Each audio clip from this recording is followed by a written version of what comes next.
मित्रांनो नमस्कार. सर्व शेतकरी बांधवांचं आपल्या YouTube चॅनलवरती मनपूर्वक स्वागत आहे. मित्रांनो आज मी एक अतिशय महत्त्वाचा आणि थोडं गंभीर असा विषय घेऊन तुमच्या समोर आलो आहे. कारण आपल्या सगळ्यांच्या भविष्याशी, पैशाशी आणि शेतातल्या कष्टांशी हे सगळं निगडीत आहे. मित्रांनो आपण अनेकदा ऐकले की सोलर पंप एकदा शेतात बसला म्हणजे शेतकऱ्यांचा अर्धा त्रास कमी झाला. रात्रीच्या पाळ्या थांबल्या, विजेच्या तुटवड्याचा त्रास नाही, वीज बिल कमी झालं, पाणी वेळेवर मिळालं की आणि पिकंही सुद्धा चांगली राहतात.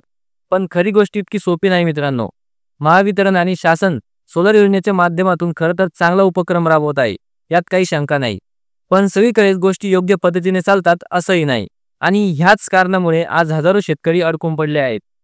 मित्रांनो सोलर पंप योजना सुरू झाली तेव्हा शासनाने सांगितलं होतं की शेतकऱ्यांना त्यांच्या हक्काचे वेंडर म्हणजे कंपनी स्वतः निवडता येईल. शेतकऱ्यांना शेतकऱ्यांना वाटलं की आपण चांगली मोठी विश्वासू कंपनी निवडू, जी आपल्या गावात सर्व्हिस देते, जी फोनवर बोलते, जी वेळेत पंप लावते. पण आता इथेच गोंधळ झालाय. शेकडो शेतकऱ्यांनी ऑनलाईन अर्ज भरले होते, पैसे भरले आणि महिने वेबसाईटवर वेंडर लिस्टची वाट पाहत होते.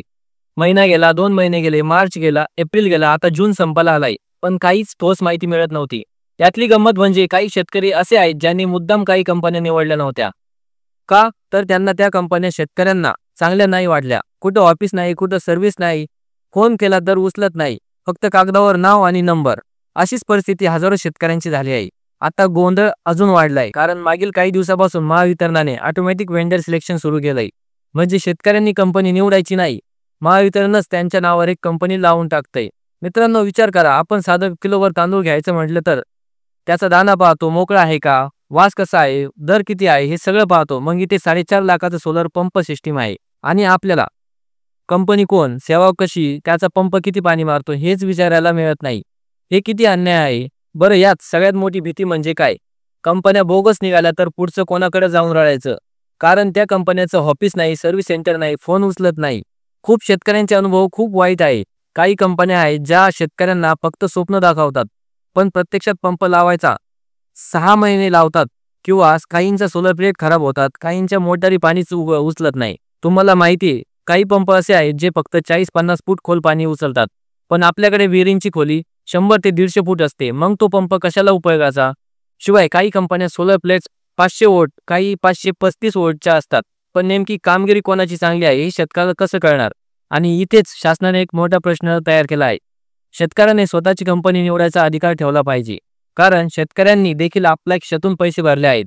सरकार एक भाग देते, पण दुसरा भाग शेतकऱ्यांनीच भरलाय. मग कंपनी कुठली घ्यायची हा निर्णय शेतकऱ्यांना असला पाहिजे. मित्रांनो आता प्रश्न येतोय की तुमची कंपनी ऑटोमॅटिक सिलेक्ट झाली आहे की नाही हे कसं ओळखायचं? महावितरण म्हणतं कंपनी निवडल्यावर शेतकऱ्यांच्या रजिस्टर मोबाईल नंबरवर एक OTP येतो किंवा SMS येतो की तुमची अमुक अमुक कंपनी निवड झाली आहे. पण प्रत्यक्षात खूप शेतकऱ्यांना असा एकही मेसेज आलेला नाही आणि मग ते अजून गोंधळात पडले. त्यासाठी एक उपाय आहे. महावितरणाच्या वेबसाईटवर लॉग इन करा, तुमचा अर्ज क्रमांक टाका आणि बघा कोणती कंपनी सिलेक्ट झाली आहे. आता ही कंपनी जर तुमच्या पसंतीची नसेल किंवा भंगार वाटत असेल किंवा तिच्याकडून वेळेवर सेवा मिळत नसेल तर 2 मार्ग आहेत. एक, महावितरणाच्या जवळच्या कार्यालयात जा आणि तक्रार दाखल करा की माझी कंपनी मला नको आहे, मला दुसरी हवी आहे. दुसरा म्हणजे महावितरणाच्या वेबसाईटवरच नवीन तक्रार निवारणाचा पर्याय सुरू झालाय. तिथं तुमचा अर्ज क्रमांक टाका आणि सविस्तर तक्रार लिहा. जर हे सुद्धा शक्य नसेल तर ज्या लोकांकडे तुम्ही अर्ज भरला होता त्यांच्याकडून तक्रार लिहून घ्या. आणि अजून एक पर्याय म्हणजे महावितरणाचा टोल फ्री नंबर, तिथं कॉल करा आणि स्पष्ट सांगा की माझ्या नावावर ही कंपनी निवडली गेली आहे पण ती कंपनी स्वीकारत नाही. हे करायला थोडं धैर्य लागेल. मित्रांनो तुमच्या लाखोंच्या पैशाचा प्रश्न आहे. मित्रांनो शासनाचा हेतू चांगला असला तरी अंमलबजावणीमध्ये अजून खूप गोंधळ आहे. कंपन्याचा दर्जा, सर्व्हिस, कागदपत्राची गोष्ट आणि प्रत्यक्ष अंमलबजावणी यात मोठा फरक आहे. आपण फक्त योजना ऐकून खुश होऊ नका, त्यामागचं सत्य ओळखा. कारण सोलर पंप लावला म्हणजे सगळ्या अडचणी संपल्या असं नाही. उलट चुकीची कंपनी मिळाली तर शेतकऱ्याला डोक्याला हात लावायला लागतो. म्हणूनच हा व्हिडिओ शक्य तेवढ्या शेतकऱ्यांपर्यंत पोहोचवा. कारण एकमेकांना माहिती दिली तरीच आपली फसवणूक होणार नाही. चला मंडळी आजचा विषय इथेच थांबवतो. पुन्हा भेटूया दुसऱ्या व्हिडिओमध्ये एका नव्या माहितीसोबत.